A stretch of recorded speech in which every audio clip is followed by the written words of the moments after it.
Ya me van a regañar porque no estaba grabando. Bueno, no pasa nada. Vamos a leer.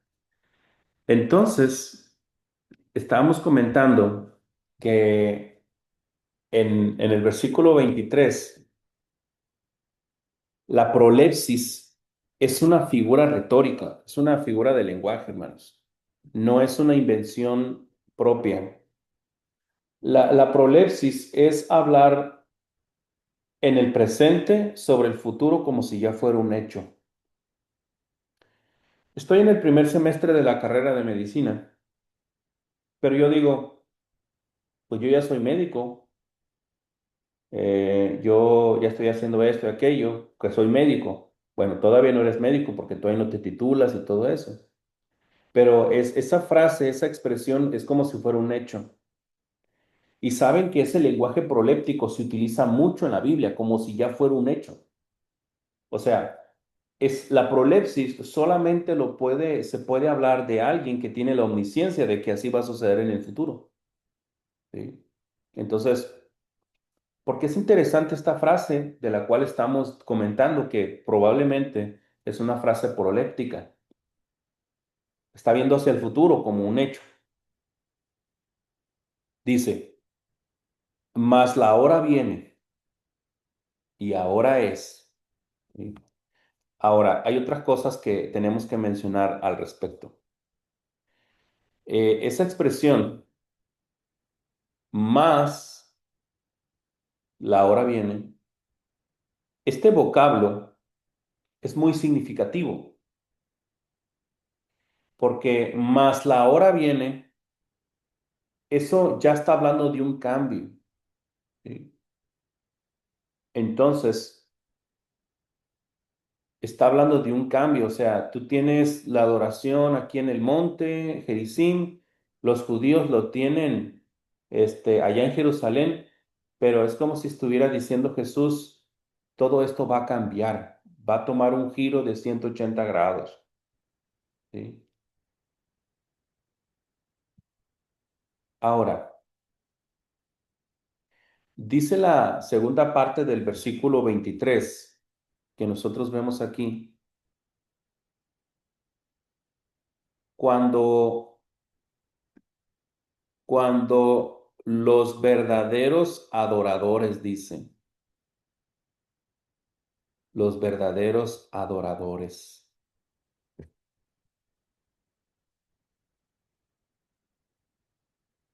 ¿Sí?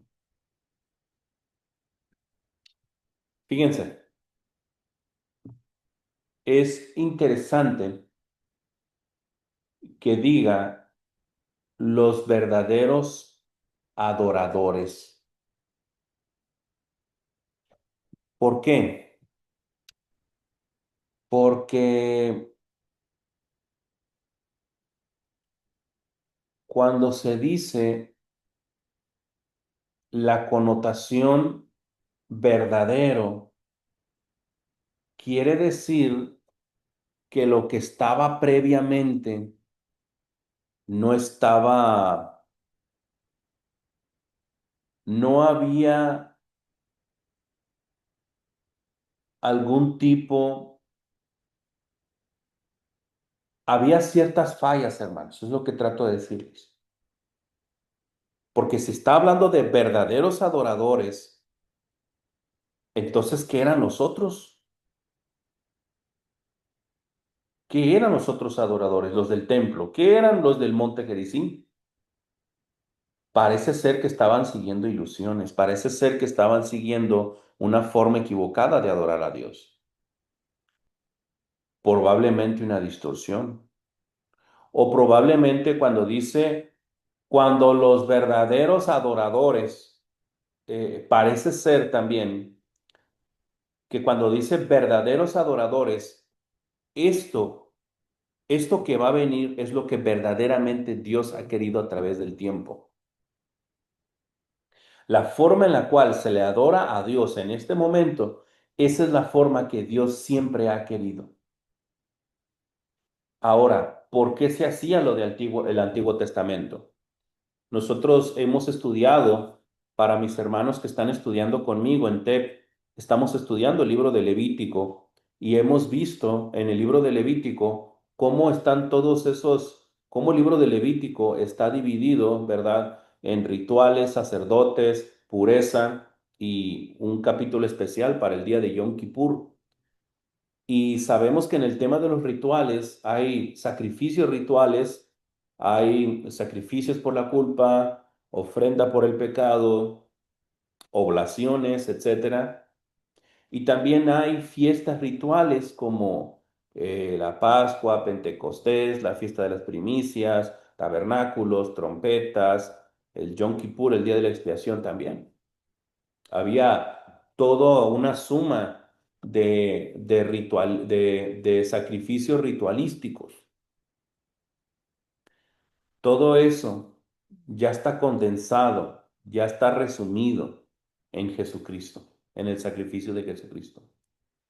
Entonces, todo eso, todo ese sistema de sacrificios del Antiguo Testamento era como un ABC para el pueblo. Era como, véalo usted así de esta manera, a un niño en el kinder y todavía en primero de primaria. Ahí están los niños con los cuadritos, ¿no? De colores para que los empiece a identificar. Les dan figuritas, les dan plastilina, les ayudan a distinguir una letra, un colorcito, porque es el ABC para ellos, porque es ese contacto con el mundo. Pero tú cuando ya estás en la universidad, pues ya no vas a estar jugando con figuritas. Tú ya no vas a estar jugando con colores, ¿sí? Tú ya estás a otro nivel, por así decirlo, ¿sí? Entonces, hermanos, lo mismo sucede en este momento. Ya no estamos para estar jugando a la ritualística. Ahora es tiempo de vivir una situación espiritual mucho más elevada con Dios. Y Dios en la persona de Jesucristo va a establecer los términos. Voy a leer lo siguiente. Dice, Jesús quería decir, cuando dice cuando los verdaderos adoradores, Jesús quería decir que tras su venida como Mesías y Salvador, los adoradores serían identificados no por un lugar o santuario en particular, sino por su adoración al Padre a través del Hijo. Gracias a la venida de Cristo desapareció cualquier otra distinción entre adoradores falsos y verdaderos cuyo fundamento sea un lugar determinado.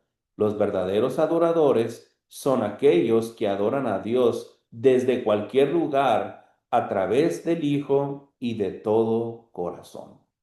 ¿Sí? Y de todo corazón.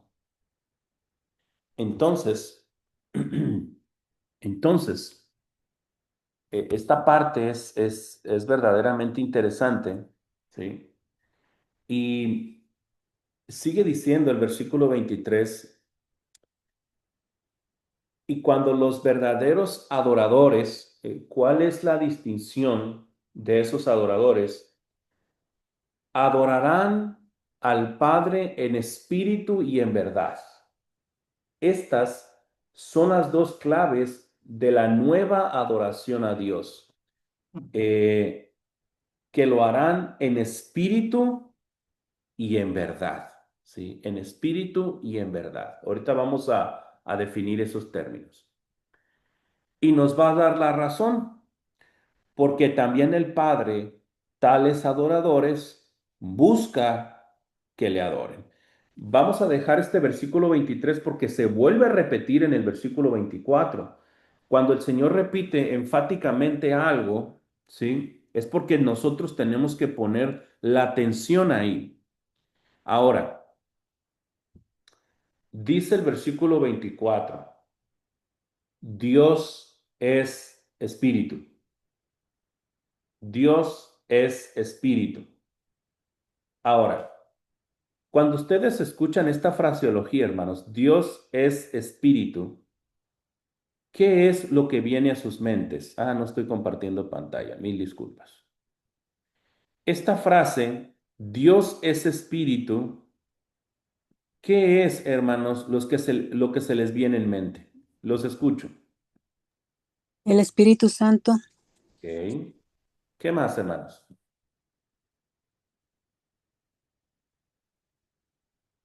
Pues que Dios no es carne. O sea, a nuestra forma carnalmente podríamos adorar a Dios, decir esto es correcto, pero no, Dios no es carne, Dios es espíritu. Pues, tenemos que hacerlo como Él lo ha dicho. Ahí hay, entonces ya hay dos conceptos ahí, de acuerdo a lo que dice nuestra hermana Lourdes y nuestro hermano José. Ok. ¿Qué más, hermanos? ¿Qué más pudieran aportar? Ahorita vamos a clarificar esto, hermanos, ¿sí? En nosotros. El Espíritu de Dios mora en nosotros. Ujú. Ok. Vamos a ver qué está tratando de decirnos esta frase. Miren, hermanos, primero quiero aclarar lo siguiente, porque al explicar esto, a mí una vez un hermano me dijo que era un hereje por explicar lo siguiente, ¿ok? Así me mandó prácticamente al infierno, ¿no? Por ir más allá de lo que le han enseñado. Yo creo, y creo que todos los que estamos aquí pensamos, ¿verdad? Que cuando hablamos en términos de Dios, se refiere a la deidad, al Padre, al Hijo y al Espíritu Santo. Todo eso es la deidad, ¿cierto?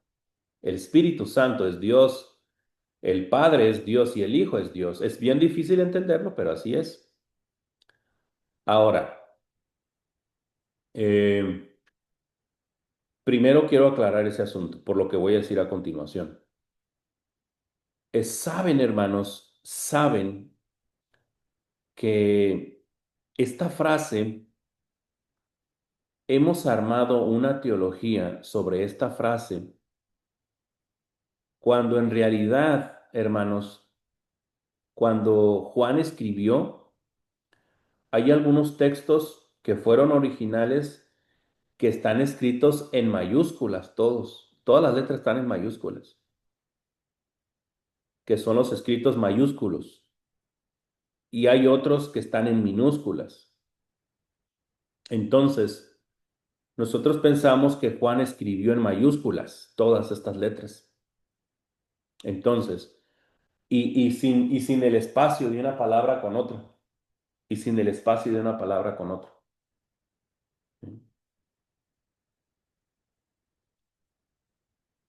Entonces,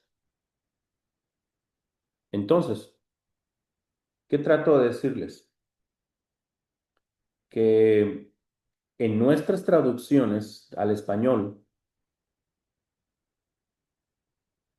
con un afán de clarificarnos mucho las cosas, cuando se refiere al Espíritu Santo, siempre lo empiezan con una E mayúscula. Y cuando se refiere a algo intangible, a algo que no es material, con E minúscula. Pero, y con esta mentalidad, llegamos a este texto. Dios es espíritu. Ah, se refiere al Espíritu Santo. Pero, hermanos,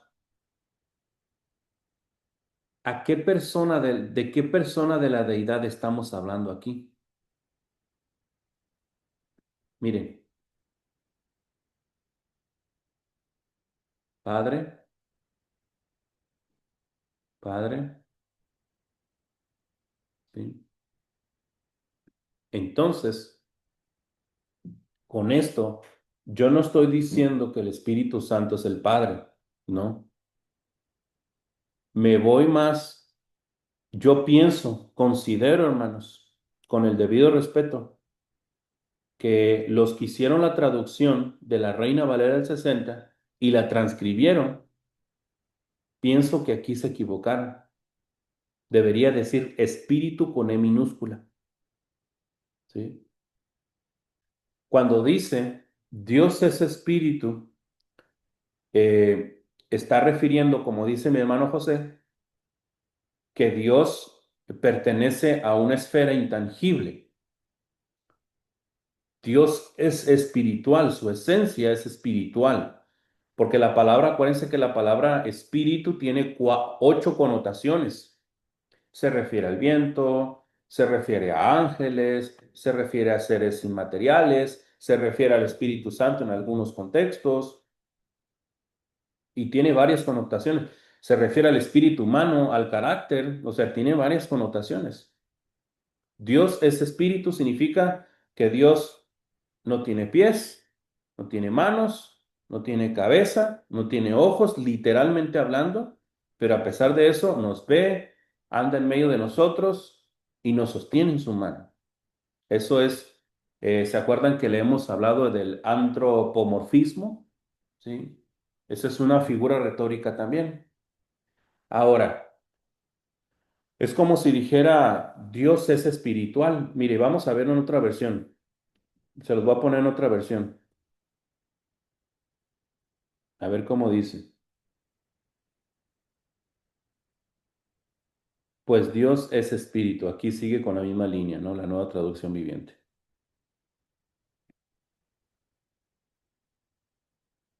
Ujú. Dios es espíritu. Aquí ya le pone con E minúscula, mire. ¿Sí? La Biblia del lenguaje sencillo. Voy a poner esta. Dios es espíritu con E mayúscula. ¿Sí?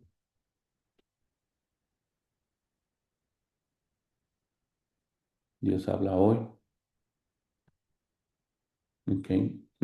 Fíjense, en la mayoría viene con E mayúscula. ¿Sí? Con E mayúscula, excepto la Biblia del lenguaje sencillo. ¿Sí? Pero bueno, continuemos con esto. Entonces, acuérdense que dice, Dios es espíritu, es como si dijera, Dios habita en esa esfera espiritual, ¿sí? Y luego dice, y los que le adoran en espíritu y en verdad, es necesario que adoren, ¿sí? Es necesario que adoren, ¿sí? Pero fíjense que al momento de definir a Dios, esto, pónganse a pensar un poco en esto, hermanos, pónganse a pensar un poco en esto, este, porque aquí se nos está definiendo a Dios. Ahora, les digo, si fuera el Espíritu Santo, tendría que decir, Dios es el Espíritu Santo.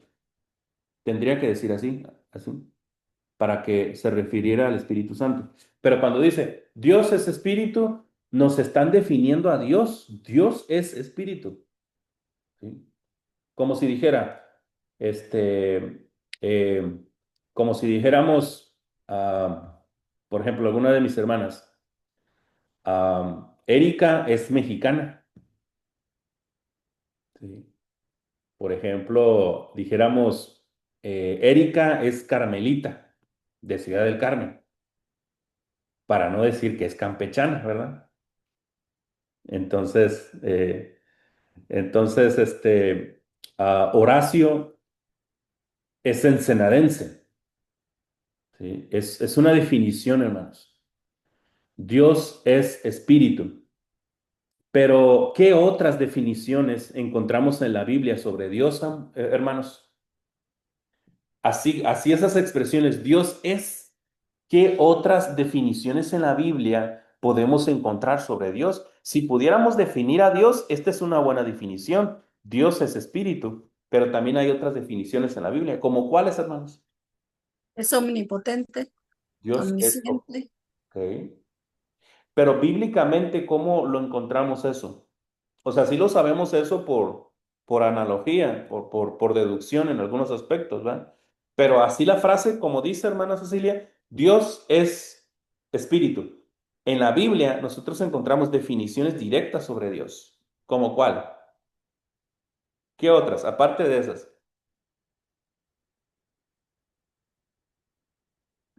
¿Se acuerdan de Es alguna? todopoderoso. Ok. Dios es todopoderoso, sí. Pero ¿qué les parece? Miren. Es amor igual.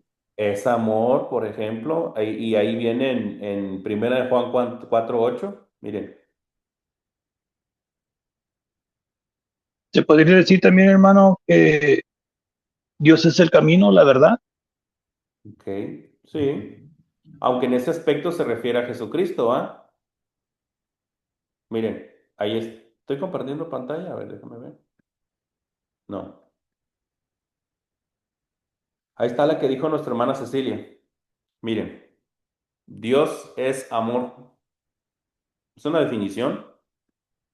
Es una definición esa. ¿Sí? Es correcto, es omnipresente. ¿Sí?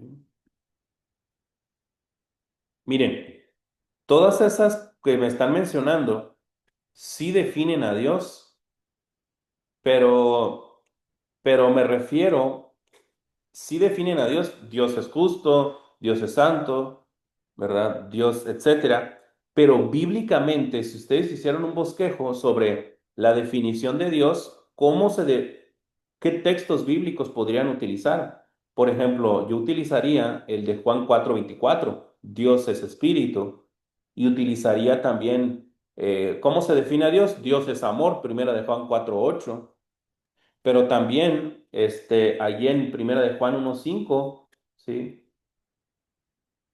Dice, Juan 1:5 dice, Dios es luz. Miren, ¿se dan cuenta? Dios es luz. A ese tipo de definiciones directas y bíblicas, con fundamento bíblico, es que estamos mencionando. Pero es interesante, ¿no?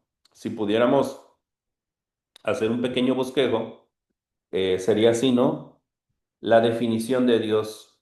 ¿Cómo se define Dios? Número uno, Dios es espíritu. Juan 4:24.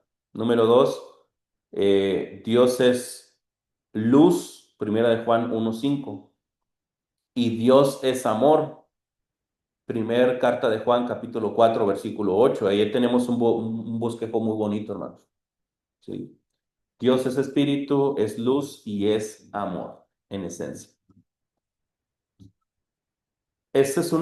Son tres puntos que son directos, directos así del texto. Podríamos poner otros indirectos como omnipresente, omnisciente, todopoderoso, etcétera, ¿no? Sí. Bien.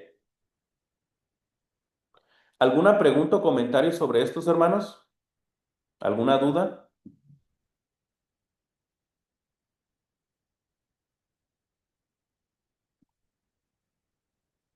Bien, si no hay nada que comentar, continuemos.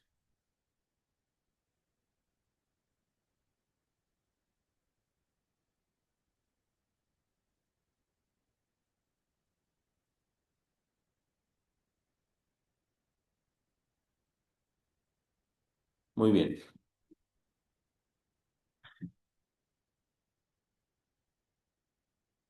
Ahora, aquí en Juan, capítulo 4, versículos 23 y 24, nos encontramos precisamente con estas expresiones de la nueva adoración, espíritu y verdad. Espíritu y verdad. Dice el versículo 23, cuando los verdaderos adoradores adorarán al Padre en espíritu y en verdad, porque también el Padre tales adoradores busca que le adoren. Y luego dice, Dios es espíritu y los que le adoran en espíritu y en verdad, es necesario que le adoren, dice. Entonces, ¿cómo es una verdadera adoración? Bueno, es necesario, ¿sí?, que se haga en espíritu. Primero, en espíritu. Cuando dice que es en espíritu, se refiere a una adoración interna de corazón y con toda la actitud mental. A eso se refiere, hermano. Repito, cuando habla acerca de una adoración en espíritu, Es decir, una adoración interna, espiritual, del corazón, con una actitud mental dispuesta, ¿sí?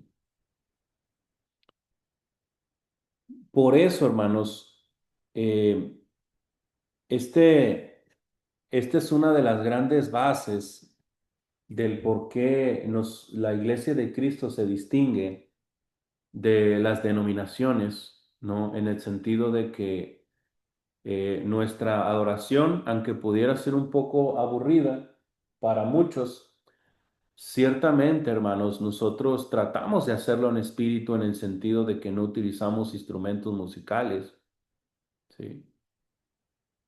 Y evitamos precisamente esa cuestión, porque la adoración en espíritu así se hace y porque tampoco hay un ejemplo tácito en el Nuevo Testamento de que se utilizasen instrumentos musicales. Por eso no lo hacemos, ¿sí? Esa es nuestra idea, esa es nuestra corriente y además la adoración en espíritu nos ayuda a entender esto. Ahora, cuando dice que la adoración debe de hacerse en espíritu, que tiene que hacerse de manera espiritual, interna, en el corazón, significa que se debe de hacer con toda la actitud mental. Es decir, ¿qué significa toda la actitud mental? Significa con todo el pensamiento, poniendo el pensamiento ahí, poniendo el pensamiento, poniendo el sentimiento, también el sentimiento, ¿por qué no? Obviamente que en algunas denominaciones se borra la razón, no se controla la voluntad y sobre todo los sentimientos. Entonces, cuando la adoración se enfoca solamente en los sentimientos, es como darte nomás un mejoralito y lo tomas y al rato te vas a volver a sentir mal. Entonces, por eso lo decía claramente eh, el profeta Jeremías, si no me equivoco, engañoso es el corazón y perverso, ¿quién lo conocerá? Dice. Entonces, es razón, es pensamiento, pero también sentimiento, ¿sí? Ese sentimiento que evoca nuestro interior, que mueve nuestras pasiones y nos redarguye, se requiere el sentimiento, pero también la voluntad. Entonces, la voluntad de hacer algo al respecto, la voluntad de orar, la voluntad de cantar, la voluntad de ir al lugar de reunión, la voluntad es importante.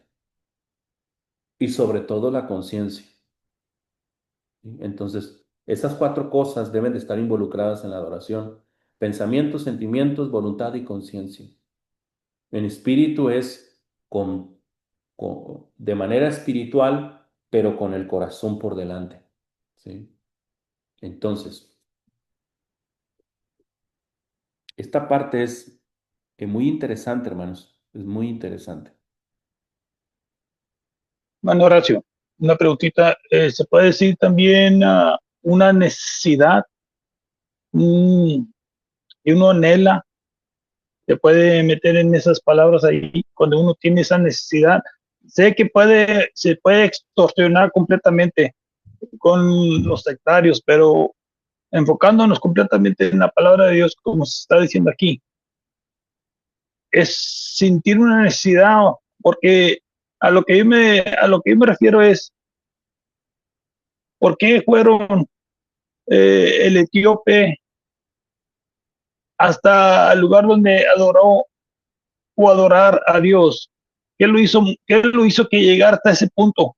Cruzar, digamos, 2, 3 días de viaje y no había una necesidad en él hacia las cosas de Dios. Bueno, hay más ejemplos, pero pongo ese solamente. Definitivamente, hermano, sabes que nosotros fuimos creados con un objetivo, con un enfoque, y esto tiene que ver con adorar y glorificar a Dios. Ciertamente hay seres humanos que no van a tener esa hambre por la adoración. El mismo Sermón del Monte lo dice en Mateo 6:6, si no me equivoco. Dice, bienaventurados los que tienen hambre y sed de justicia, porque ellos serán saciados. Ahí la justicia se refiere a la salvación, se refiere a la vida práctica justa, pero también en algunos aspectos podríamos aplicarlo para la oración. Entonces, definitivamente que para muchos adorar a Dios es una necesidad, pero para muchos otros no. Entonces, aunque yo sé que tú lo comentas, hermano, porque aquí viene la palabra necesario, ¿no? Viene aquí la palabra necesario. Dice, Dios es espíritu y los que le adoran en espíritu y en verdad es necesario que adoren. Es decir, aquí ya, porque la adoración en espíritu, cuando hablamos en términos de necesidades personales, pues ya entraría ahí el tema del corazón en cuanto a los sentimientos y también el pensamiento, ¿sí? Entonces, ya entraría esa parte que tú comentas, ¿no? Pero debe de ser, es algo interno, quiere decir que no hay ritualística, que no hay un templo ritualístico ni nada de eso. Eso se acabó, ¿sí? Es una adoración espiritual, ¿sí? En una, podríamos decir, en una esfera, en una área espiritual. Por eso, para poder entrar a esa área, a esa esfera, que lo más cercano es la iglesia, uno tiene que ir preparado para hacer eso. Tiene que ir preparado, ¿verdad? Preparado su corazón, su mente, ¿sí?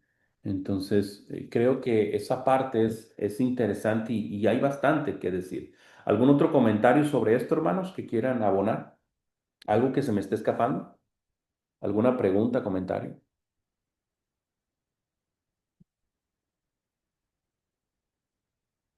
Bien,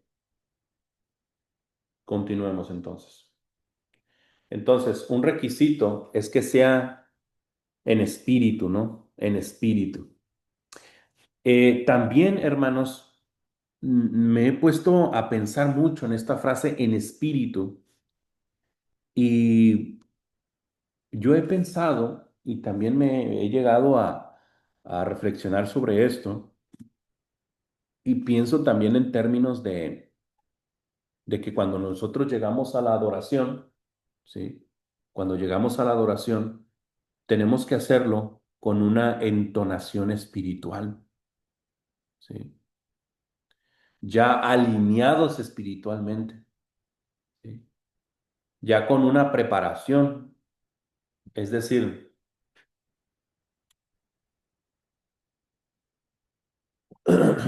tenemos que llegar con el chip de que todo lo que vamos a hacer es entrar a lo espiritual, que vamos a entrar a los lugares celestiales. Entonces, no tenemos que llegar así de golpe. Por ejemplo, ¿cómo, hermanos? ¿A qué me refiero? ¿A qué me refiero adorar en espíritu? Bueno, un día antes, un sábado, tú preparas tus cosas, preparas tu ropita, tus zapatos. Si eres un varón que tiene ciertas cosas que hacer, lo preparas previamente, ¿sí? Para el domingo no andar correteado, aunque siempre andamos bien correteados, pero se tiene que hacer lo mejor que se pueda. Entonces, no solamente esa parte externa, sino también en el corazón. Uno el sábado debe de utilizarlo en la noche, durante el día, no sé, el viernes, para ponerse también a cuentas con Dios y examinarse, como lo dice la primera carta a los Corintios 11, cuando habla de la Santa Cena del Señor, nos invita a examinarnos y a discernirnos para ver si andamos en los caminos del Señor. ¿Sí? Te levantas en la mañana te tienes que despabilar, te das un baño, te tomas un cafecito, te desayunas algo, preparas a los niños, preparas a los nietos y vámonos a la iglesia. Y llegas a tiempo y tomas tu lugar a tiempo, ¿sí? O sea, todo eso es una preparación para la adoración en espíritu, hermano. Ya sin las cargas, sin las preocupaciones mundanas, exteriores, seculares, ya dejándolos todo preparado para dedicarle ese tiempo a Dios. La adoración en espíritu implica todos esos detalles que acabo de mencionar. No sé si me di a entender, hermanos, lo que trato de decirles.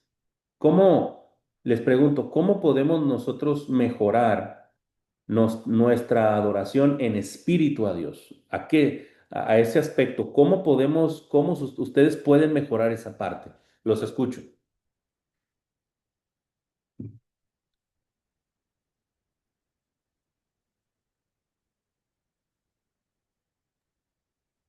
Como dice usted, hermano, preparándonos, siendo más responsables en nuestras cosas, porque sí, sí es verdad que todo lo queremos hacer el domingo en la mañana y no hay una preparación previa. Bueno, en mi caso no tengo tanto problema porque solo somos yo y mi esposo, pero cuando mis hijos estaban pequeños y teníamos que salir a algún lado, Ujú, buscar la ropa, hacer desayuno y el arreglo conlleva más de una hora y media, 2 horas, no varía.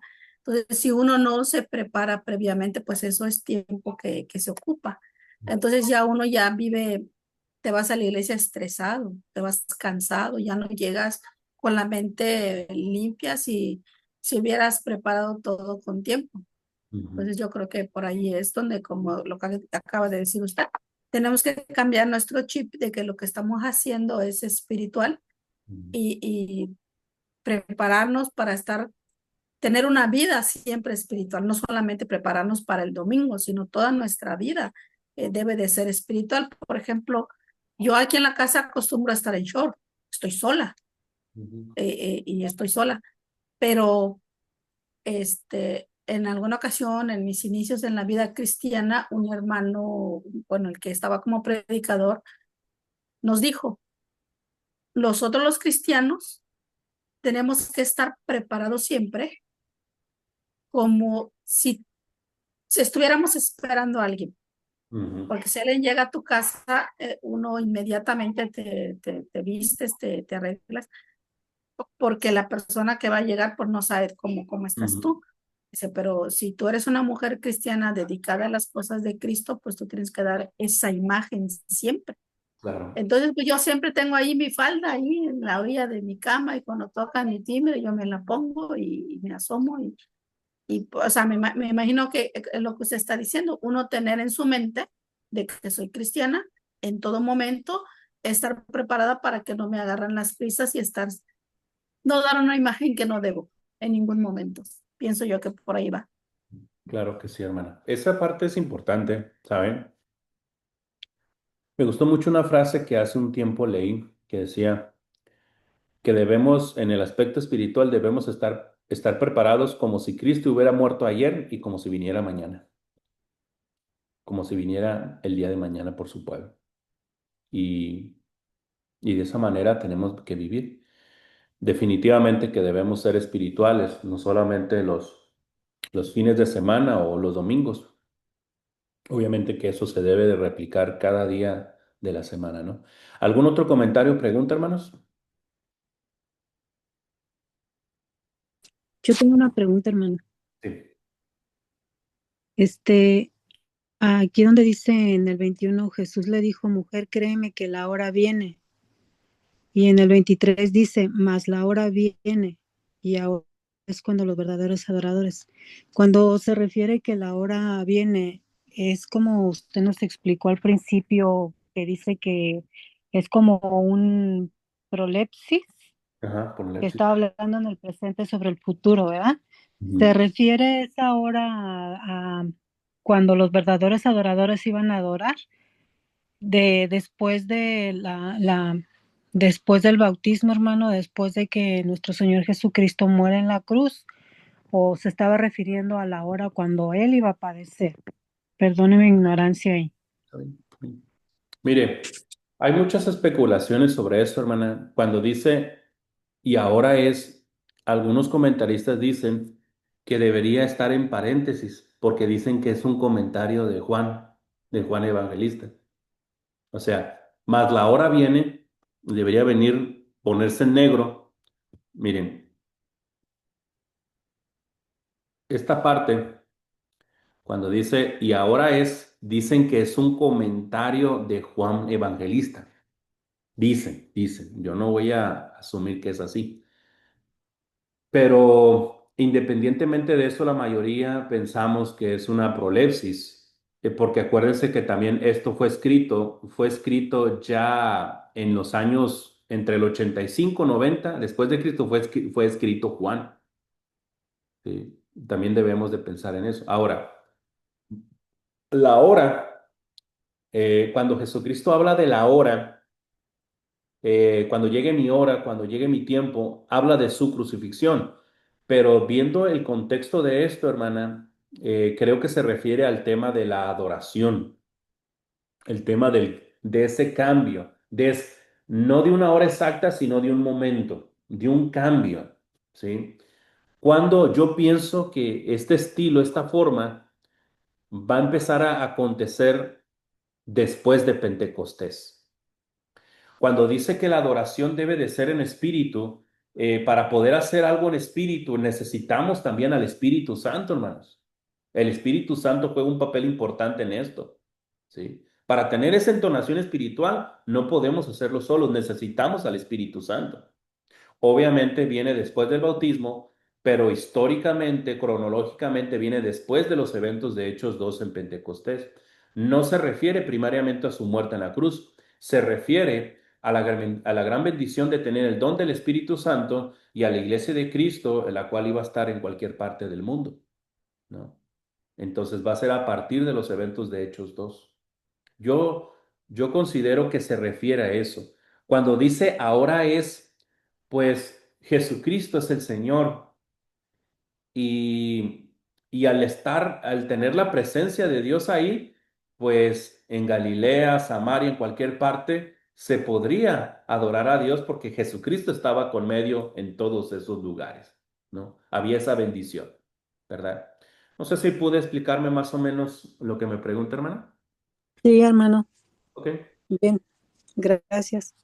Ahora, por último, dice que la verdadera adoración necesita que se haga en espíritu, pero también en verdad.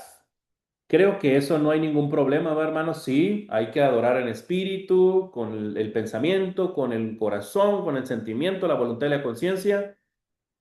Pero ¿qué tal si mi pensamiento está mal o mis emociones están mal? Bueno, el, las fronteras, el cerco para esa necesidad en espíritu se encuentra en la verdad. Porque ¿qué se refiere a la verdad, hermanos? Creo que eso es muy sencillo definirlo. Cuando dice es necesario que se haga en verdad, ¿qué significa eso, hermanos?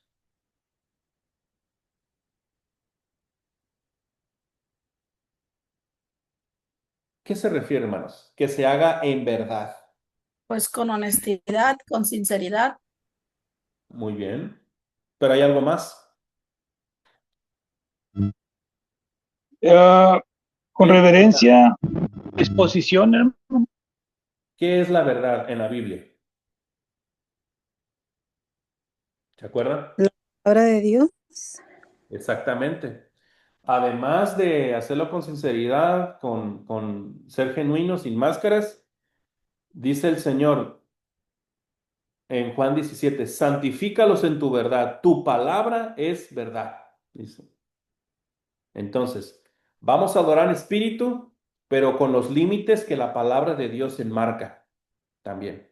Y de esa manera vamos a hacerlo en verdad, con sinceridad, con el corazón, con energías y sin ficciones.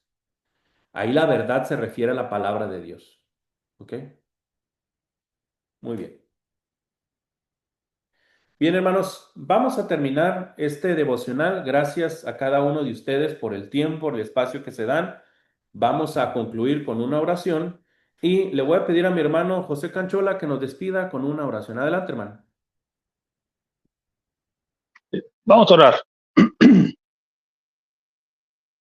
Bendito Padre, Señor Dios del cielo, grande y poderoso y misericordioso, eres con todos nosotros, Señor.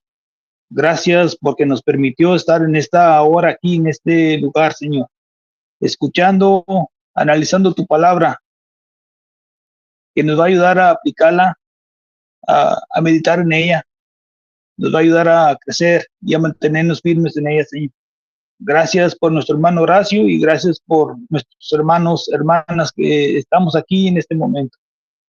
Padre bendito, hay peticiones, hay necesidades, usted las conoce, hágase tu santa voluntad. Gracias te damos de todo corazón y te rogamos que perdones nuestros pecados, Señor. Gracias en el nombre de su Hijo amado Cristo Jesús. Amén. Amén y amén. Dios les bendiga a todos, hermanos. Dios les bendiga a todos, hermanos. Un abrazo a Bendiciones todos. a todos, hermanos. Bendiciones, hasta el jueves. El jueves, si Dios quiere, hermanos. Dios les bendiga. Gracias, igualmente. Bendiciones a todos. Saludos a los muchachos, hermana Erika. Sí, hermano. Gracias aquí.